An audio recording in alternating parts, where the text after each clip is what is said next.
Fazer agora, claro, agora a gente vai começar a nossa conversa, né? Porque o assunto é da maior importância.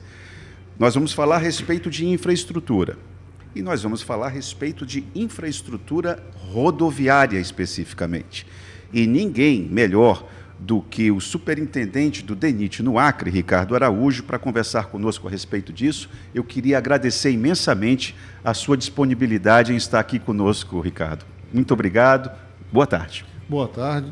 É um prazer estar aqui conversando com você. Então, acho que é importante a gente estar comunicando, fazendo essa conversa para mostrar as dificuldades e o que nós estamos pretendendo fazer ainda para esse ano. Antes da gente começar a falar a respeito do que o verão vai permitir o DENIT fazer, eu queria voltar um pouquinho no tempo, para poder entender o espírito da coisa. Vou fazer uma provocação a você. Eu queria saber de você, e eu gostaria que você fosse sincero. Eu gostaria de saber de você se você considerou justa a proposta, se você considerou justo o espírito, se você considerou justo o argumento da caravana da ALEAC pela BR-364. O tom foi o adequado? Foi, eu acho que a caravana, porque tudo que a gente vai fazer para melhorar, porque eu sempre falo, essa rodovia é uma rodovia social. Ela é uma rodovia que ela tem uma importância muito grande, porque ela liga vários municípios. Você vê 70% dos municípios saindo desde lá quando você atravessa ali a divisa com Rondônia. Se você olhar até Cruzeiro do Sul, nós passamos por quase 70% dos nossos municípios. E eles vivem em torno dessa BR. Isso é uma grande artéria. Então, eu sempre falo, essa rodovia é uma rodovia social, onde ela tem que ter o maior respeito, porque concentra a maior população do Acre. Sim. Então, a gente precisa analisar o primeiro ponto, que é uma rodovia que ela é importante. Aí o pessoal fala assim, no passado, qual era quando eu falo no passado? É quando se foi fazer a elaboração dessa estrada. Eles procuraram, eu não critico isso nada do passado. Por quê? Quando você faz uma rodovia, qual foi a primeira ideia? É interligar todos os municípios. E foi feito assim a BR-364. À época, uns 7 municípios, mais ou menos, né? Uns 7, na época, 8, 9 municípios, que era saindo Feijó, Tarauacá, Mané Urbano, você tinha Sena, aí você chegava em Cruzeiro do Sul e tinha Mâncio Lima. Então você tinha aquela, e fora as outras que viviam aqui ao entorno. Tarauacá, então tudo estava aqui. E aí, essa rodovia, qual seria o melhor traçado para ela? Seria pela Transacriana, onde você cortaria sem passar em grandes... Hoje, só para você ter ideia, a BR-364, ela corta todos os igarapés e rios até Cruzeiro do Sul. Todos. Elas são 1.600 bueiros, aproximadamente 44 pontes que foram feitas, pontes de grandes dimensões. Então, com isso tudo, ela foi feita errada? Não, mas na época era necessário ser feita. O problema é que a BR-364 e a Transacriana, elas são quase paralelas, né, são paralelas. Ricardo? A C90, ela é uma rodovia que ela está em cima de um divisor de águas. Quase você não vai ter travessias, só as principais. Com isso, você melhora a qualidade, porque a água e o nosso solo naquele segmento entre Sena Madureira e o Liberdade é o pior solo do Brasil. Eu fiz uma apresentação lá na caravana, mostrei que é o pior solo que nós temos aqui. É um solo e é uma profundidade grande. Você tem ali, nós estamos falando de 4 quilômetros para baixo. A Tabatinga. A Tabatinga. Certo. Então, esse solo é o pior, não tem resistência nenhuma, e aí você fez uma estrada. Qual foi o segundo passo? É fazer uma rodovia. Na época, há um tempo atrás, qual era a ideia? Fazer uma rodovia que a gente possa ter. Aí, o que se discutia? Não tem tanto trânsito para lá, tanto tráfego, vamos fazer uma rodovia de porte C, nível 3, vamos chamar assim. O que é isso? É uma rodovia meia-boca? Não, não é meia-boca. É uma rodovia onde você segue o traçado praticamente do relevo. Do relevo, é aquele corte e aterro aqui, e você vai fazendo, você respeita o que tem ali no máximo, faz as travessias. Só que o que aconteceu? Nós tivemos muitos bueiros para ser feitos, muitos pontes, então isso tudo dificulta você vencer. E aí nós fomos vencendo um a outro. quando você passa um tempo sem manutenção nessa rodovia, ela se destrói ainda mais rápido. Isso é um fator que você precisa explicar melhor, porque você, nessa caravana, para lembrar o feito, você foi muito criticado, Correto. não é? Houve até momentos de alguma tensão, eu diria, e você foi muito criticado porque a estrada está se... Como diria o Silvio Martinello, o Silvio Martinello tem uma frase que é fantástica, um jornalista, um colega, e ele fala assim, que na Amazônia tudo se desmancha. E é verdade, não é? Verdade. As estradas, sobretudo, eu diria. Você quer ver uma coisa interessante? A Transamazônica, quando foi aberta, ela abriu 200 metros para cada lado. Nós estamos falando de 400 metros de largura. Se você chegar em pontos hoje da BR da Transamazônica, ela já fechou. Só tem os segmentos poucos que você tem ali dela. E é um caminho que não tem 6, 7 metros. A floresta, ela quer tomar de volta para que é dela. Então, quando você faz uma rodovia que entra nesse âmbito, se você não tiver uma rodovia com qualidade, por exemplo, nós temos uma plataforma hoje na nossa BR que é de 9 metros. Para fora, quando você atravessa ali para trás, vamos falar para Rondônia, é 12 metros, 14 metros. Ela tem uma estrutura, tem acostamento, nós não temos acostamento. A nossa é de 9, digamos que a nossa é estreitinha. Você tem uma pista de rolamento de 7 metros, 1 metro para cada lado, que é o acostamento que você tem. Então você não tem nem acostamento, já é o limite do terreno que você tem ali. Muitas você vê que vencer essas erosões com bueiros, os bueiros não estão dando vazão, só ficaram ali na sua dimensão. Resultado, se você não der manutenção, hoje, só para você ter ideia, desses 1.600 bueiros, hoje nós temos para mais de 500 erosões que deram problema. Só para você ter ideia, o ano passado nós fizemos, já com pedra, nós não estamos mais botando barro, com pedra 79. E numa média aí de que cada erosão dessa fica na faixa de R$2 milhões. Porque você tem que são taludes altos, grandes. Espera aí, Ricardo, eu vou querer que você me fale direitinho para o internauta, inclusive, memorizar esses números. Você está dizendo que entre Rio Branco e Cruzeiro do Sul, nós temos 1.600 bueiros. É isso? São travessias de igarapés, de passagens de água, certo, que cruzam essa rodovia. Certo. E você está dizendo que cada bueiro desse, cada intervenção dessa... Que quando desaba, que você vê aqueles desvios, certo, quando você vai fazer a obra, se eu fosse fazer com barro, ficaria barato. Só que o que a gente está fazendo? Não adianta. Nós temos que fazer com pedra para estabilizar, porque esse material não agrega. Fizemos os bueiros mais largos, ampliamos essa linha de bueiro. Em vez, por exemplo, uma linha de bueiro hoje é com 12 metros, você está fazendo com 20. Você está levando essa água para fora da pista, da saia do aterro, e você vem levando aqui e vai subindo. E custa quanto? Cada obra? Bueiro, cada erosão dessa que a gente faz, em média, de 1,5 milhão a 2 milhões. 1,5 milhão a 2 milhões. Então, só para você ter ideia, o macadame que a gente está fazendo, que conseguimos essa vitória para o Acre... Macadame é um processo ou é uma pedra? Me explica para mim. Macadame é um processo construtivo. O que nós fazemos? Nós temos o asfalto que está lá existente hoje. O que está ali embaixo já entrou em fadiga total. Para o DENIT nacional, essa rodovia não pega mais manutenção, ou seja, tampar buraco. Ela quer que a gente faça a reconstrução dela. Reconstruir a estrada. E é isso que a gente está fazendo e aprovamos já praticamente. O projeto está lá em Brasília, conseguimos reverter, porque ia ser de novo com solo brita, solo cimento, e isso nos já mostrou que não funciona aqui para o Acre. Então, o macadame, o que é um processo? Eu pego a pedra, desde a sua maior até o pó de pedra, vou empilhando 25 a 35 centímetros, em cima daquela base existente, eu removo, eu tenho que fazer primeiro a substituição dessa base, de onde tem os borrachudos. Troco aquela base, aquele material da tabatinga com mistura de solo, por quem? Por pedra. Então, eu já boto pedra aqui embaixo. Depois dela pronta, eu lanço em cima daquele asfalto mais 35. De pedra? De pedra pura. E 8 centímetros de capa asfáltica. Você pode ver, você andou na viagem, aonde nós fizemos o macadame não apresentou problema.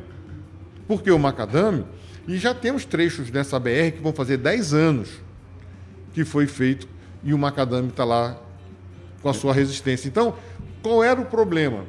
E aí foi que foi importante. O presidente... ele perguntou qual é a solução para o Acre, porque eu já botei dinheiro naquela estrada. E aí a gente falou que a solução hoje é uma solução valorizando o maior produto que nós temos aqui no Acre, que é a população. Nós não temos uma estrada econômica, onde você vai puxar algum produto, você não tem petróleo. Não, sem dúvida, sem dúvida. Então, a justificativa para a estrada BR-364 é a nossa população. É a população, não é a economia. Tem que ter, nós estamos aqui nessa região e temos que ter esse respeito. Então, isso foi feito e o presidente aprovou essa ideia. Vamos fazer o que tem melhor. É caro, tanto que o ministro falou. Por que eu não licitei no começo do ano? Porque esse ano, então, esse foi o ano mais crítico da administração, devido aos problemas que aconteceram na área do INSS, que teve problema, o retardo que teve na aprovação do orçamento, da LOA, não sei se você lembra, que era para abril, geralmente a LOA é feita em novembro, ficou-se esticando essa confusão toda e isso acabou retardando. O nosso orçamento, que estava com a previsão de 400 a 500, foi reduzido para 200 e poucos milhões. Então, nós estamos esperando essa janela que vai acontecer agora no mês de agosto. Parece que foi descontingenciado, eu vi lá, 20 bilhões. Desses 20 bilhões que estão descontingenciando, provavelmente para o Ministério do Transporte, deve ir uma importância de 6 a 7 bilhões. Com isso, a gente vai poder receber recursos. Esse problema que está acontecendo é no Brasil inteiro. Rondônia também está com um problema sério, agora a ponte de Candeias ali, o pessoal falou que rachou que poderia dar esse problema de até, se ela romper ali, ela vai ter um problema sério. Nós não temos outra ligação para o Acre. E vai nos impactar. Vai impactar. Eu vou querer adiantar a nossa conversa, que o tempo está correndo. Bom, BR-317, você teve um aperreio hoje. Eu queria que você explicasse qual foi o aperreio e quais as providências que o DENIT tomou. Olha, nós estamos trabalhando ali naquele segmento de Brasileia a Assis Brasil. Nós já estamos recuperando, fizemos um trabalho muito bem feito. E foi um segmento que a gente estava fazendo uma troca de solo. Lá, como o solo daqui dessa região é bom, não precisa colocar só pedra. Então, o que eu fiz? Arrancamos a capa e estávamos fazendo a recuperação dessa base. Certo, e o que aconteceu? Aí veio a chuva, caiu uma chuva, provocou na hora um caminhão que vinha voltando com bastante carga, ele não atolou, ele veio, escorregou e atravessou. Aí é aquela história, né? No momento assim, deu aquela confusão, então, atoleiro na 307, mas não foi. Nós estamos lá já. É a tal história, mas tem a tal história da desinformação, né? E aí realmente deu um transtorno lá, mas a gente já está lá, já estamos fazendo, estamos tirando esse problema, botando um forro lá com pedra e vamos jogar um material em cima para poder proteger, para que a gente tenha a estrada de qualidade. Nós estamos a perto de 10 quilômetros já de Assis Brasil. Recuperamos, estamos vindo desde Brasileia, são 100 quilômetros já recuperados, e a gente estava já chegando lá, perto ali da Ponte São Pedro, né, já perto de... Mas tem previsão de término dessa intervenção? Hoje e amanhã já termina. Hoje? A obra ali de Assis Brasil, então, amanhã termina? Amanhã termina desse caso, desse piso que a gente trocou lá, e vamos chegar até o final do mês lá em Assis Brasil. Os outros 10 quilômetros que faltam, não é? Uhum. Bom, eu queria só dizer que eu me recordo que você disse ainda há pouco, você que esteve na caravana, eu não estive lá, mas algumas fontes estiveram, inclusive o AC 24 Horas participou, fez a cobertura. Muito boa cobertura ao vivo, sim. Bom, queria te perguntar uma outra coisa. Foi o projeto de lei, o PL da devastação, que foi aprovado no Congresso Nacional, um dos aspectos, um dos impactos que, para quem defende o projeto de lei, ele agiliza... vai ter muito impacto na construção civil. Queria saber o teu entendimento a respeito disso. Você acha que o PL foi um avanço? Olha, essa PL, em alguns pontos, ela vai ser importante. O que falta, na realidade, é o planejamento. Todas as rodovias, elas precisam ser planejadas, e um planejamento não se faz em 2, 3 meses. Você quer fazer um impacto, você tem que estudar todos os impactos no entorno. É a água, é a questão do melhor caminho, tudo isso. E, às vezes, pela pressa, a gente esquece de fazer essas tramitações. E aí vem os problemas que vem gerando. Então, se nós fizermos todos esse trabalho de planejamento da obra, isso é sucesso total. A PL vai favorecer? Eu não sei até quanto que ela vai ser importante. Porque se você tiver toda a PL liberando, mas se você tiver um mau projeto, você não vai ter uma boa obra. E esse é o problema. Quem é mais importante? Eu acho que nesse momento o mais importante é você ter um projeto de excelência, onde você sabe que você vai cumprir aquelas metas todas, você vai ter aprovação, as ambientais todas. O problema é que às vezes a gente sai numa teoria que aqui facilita mais, mas não vai ser assim. Se você não tiver... Por exemplo, qual é o grande entrave das emendas que os parlamentares colocam para os prefeitos e colocam? É a quê? A aprovação dos projetos que não tem. Jorge Viana esteve comigo lá no AC24 Agro, lá na sede.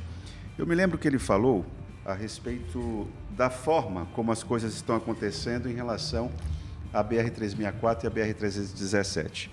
Falou-se a respeito do abandono a qual a BR-364 esteve sujeita entre 2019 e 2022, e ele lembrou o seguinte: esse formato de ficar os parlamentares federais indo para Brasília, bater na porta do DENIT, isso não dá certo.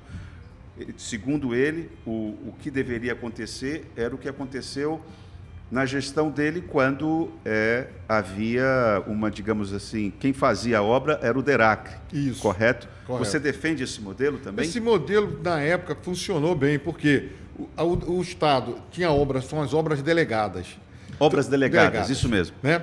As obras delegadas elas eram importantes porque, na época, quando foi em 2001, quando o governo do Estado do Acre começa a investir nessa área, o DNR, antigamente era DNR. Isso, não era do DNR. Você é do DNR. Lá atrás. Aí, o que aconteceu? Depois eu fui para o DERACRE. E o que acontece? Não havia a sede daqui. Isso aqui era simplesmente um escritório lá de Porto Velho. De Rondônia. Começou com Manaus, depois passou para Rondônia. O que aconteceu? Você não tinha engenheiros, quantitativo de engenheiros do quadro para tocar as obras locais, principalmente obras de implantação, que era fazer a terraplanagem, cortar, fazer aterro. Então, o que fazia-se? O DNR, o DERAC fazia os projetos, cabia ao DNR aprová-los para dizer, esse projeto pode ser feito aqui, pode executá-lo. Então, o DERAC tinha mais estrutura na época. Hoje não. Hoje nós temos uma estrutura. O DENIT. O DENIT hoje tem uma estrutura. Ele tem engenheiros do quadro, nós estamos 10 profissionais hoje, consegui fazer um concurso aqui, nós trouxemos mais 5 engenheiros, dobrou a quantidade de engenheiros. Nós estamos melhorando a situação. Mas então você, digamos assim, pondera um pouco em relação às obras delegadas, né? Ou você acredita? Pondero. Não, hoje eu pondero mais, porque hoje tudo é um momento. A época. Naquele momento era importante. Naquele momento era importantíssimo. Hoje, você tem estrutura e dá para se fazer, mas quem tem que fazer isso é o DENIT fazendo seus projetos. Hoje nós temos a DPP que aprova os projetos todos. Nós devemos estar aprovando agora, licitarmos no mês de agosto, o projeto da ponte de Rodrigues Alves, que vai ter que ser o quê? Uma ponte que você sabe que foi feita há 4 anos atrás, 6 anos, era fazer uma licitação onde se fazia o projeto e executava-se a obra, que aí deu aquele problema que era um projeto único que passava pela fronteira, saía em Pucallpa. Isso aí foi vetado, as ONGs entraram, acabou. E morreu essa ponte. E aí voltou-se a estaca zero. Então agora nós pegamos o projeto e fomos mais longe. Nós temos que fazer não só a ponte, mas os seus acessos. Por quê? Não sei se você está acompanhando, do lado de Rodrigues Alves está desbarrancando, o rio está comendo. Então, nós temos que fazer uma nova adequação nesse projeto da ponte, fazendo o encabeçamento. E hoje, em vez de sair naquela rotatória, vamos ter que sair uns 50 metros à frente. Então, a ponte vai mudar a sua posição e esses estudos acabaram de ser feitos. É o que eu digo, o planejamento. O presidente Lula, quando vier aqui no dia 8, é a previsão, 8 de agosto, ele assina a ordem de serviço para o início das obras? Nós estamos fazendo o mais possível para que a gente tenha esse projeto, talvez, para ele lançar aqui, da ponte de Rodrigues Alves. Nós estamos fazendo também o reforço da ponte do Caeté. Vamos licitar agora por emergência semana que vem já. Essa aí já vai ser emergencial, vai ser já feita.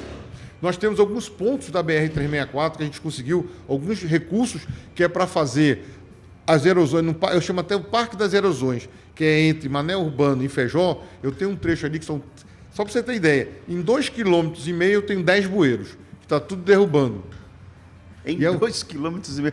É quase uma estrada em cima d'água, né? Exatamente. E do lado, eu não sei se você olha para cá, tem 10 metros de altura, para cá 8 metros. Então, e lá embaixo é um pântano. Então você tem que refazer. Então nós estamos conseguindo agora o recurso através de emergência. E nós vamos fazer esses segmentos. Nossa entrevista está chegando ao final. Eu queria pensar o Acre daqui a 25 anos. Certamente já deve ter um trenzinho passando por aqui de alguma forma. Se o trenzinho passar pelo Vale do Acre, queria saber de você o seguinte: a BR-317, o modal rodoviário, vai precisar ter um reforço. Ela vai precisar ser, digamos, alargada. Deixa eu usar aqui a palavra no popular. Como é que vai ser isso? Quando é que vocês vão começar a pensar, digamos, o alargamento da BR-317 nesse processo de integração econômica com o Peru? Olha, a gente já tem, nós estamos fazendo já, a gente tem um projeto que é de fazer a restauração da BR-317. Primeiro, nós vamos fazer o quê? Alargar essa rodovia. Com o quê? Fazendo os acostamentos mais ou menos com 3 metros para cada lado, que já é prevendo uma duplicação. Nós estamos falando de 7, com mais 6, já estamos falando aí já com quase 13 metros a 14 metros vamos chegar. Quer dizer, eu falei alargamento e você me veio com a duplicação. A ideia, então, do DENIT é duplicar. É duplicar no futuro essa rodovia. Por quê? Ela é uma rodovia que ela é tão importante porque, veja bem, com esses investimentos agora pelo Porto de Xangai, onde você vai estar exportando, não sei se você... É porque o pessoal não entende, não está vendo isso, mas o que está passando de máquinas pesadas e sendo exportadas, vindo já do Mato Grosso, vindo em direção ao Pacífico, porque é mais barato você fazer esse modal, muito mais rápido, e isso já tá acontecendo hoje. Já tem várias importadoras levando equipamentos pesados por aquela rodovia. Vou dar um exemplo. O anel viário de Brasileia, que era o sonho que começou em 2014, 2015, aí depois teve esse problema final que parou a obra. Parou a obra, o governo federal me dê para cá. Aí a gente começou... Deixa o DENIT fazer. Vamos começar. Aí nós licitamos essa obra está lá. Parece que tem um... Aí teve uma denúncia que a obra tinha a empresa que ganhou apresentou documentação falsa.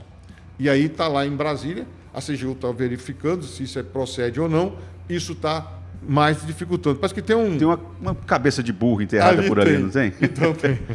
Então, mas ela hoje, só para você ter ideia, se o crescimento estiver forte, aquele anel viário, eu não vou dizer assim, daqui a pouco você vai ter já vai estar defasado, né? Vai estar defasado. Você vai ter que fazer uma outra ponte do lado para poder passar, porque vai ter que alargar a rodovia. Então, isso está crescendo. A gente precisa desse anel viário urgente. Brasileia e Epitaciolândia estão sendo enforcadas. O trânsito está ficando um caos lá dentro.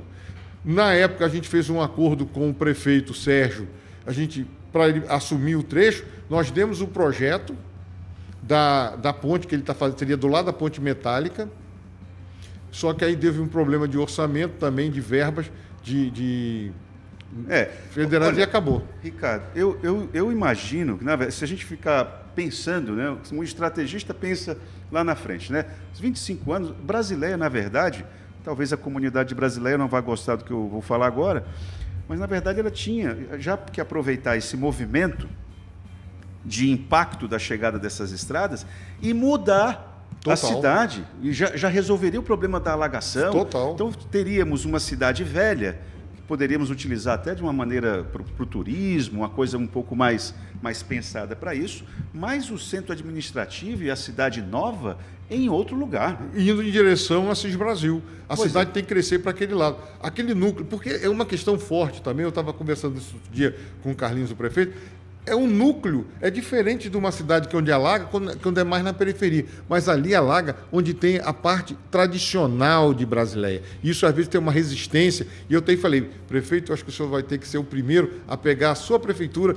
e levar ela para outro lugar. Porque você levando os aparelhos, ele disse, rapaz, nós vamos ter que fazer. Porque, infelizmente, a tendência, devido ao assoreamento do Rio Acre, naquela região, a tendência é todo ano ter alagação ali. Exatamente. E tudo isso é caro para o próprio poder público, né? Claro.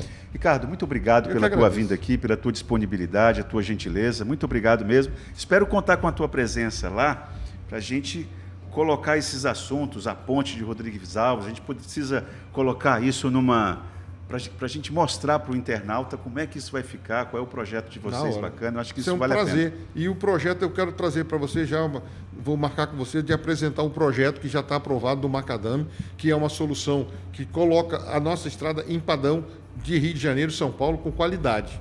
Alarga com a parte de duplicação, não, os bueiros mais amplos, a questão dos cortes, afastando a água de dentro da pista. Perfeito. Nós conversamos com Ricardo Araújo, superintendente do DENIT no estado do Acre. Meu querido amigo Ramalho, vou chamar algum VT agora? Você quer que eu chame algum agora? É isso?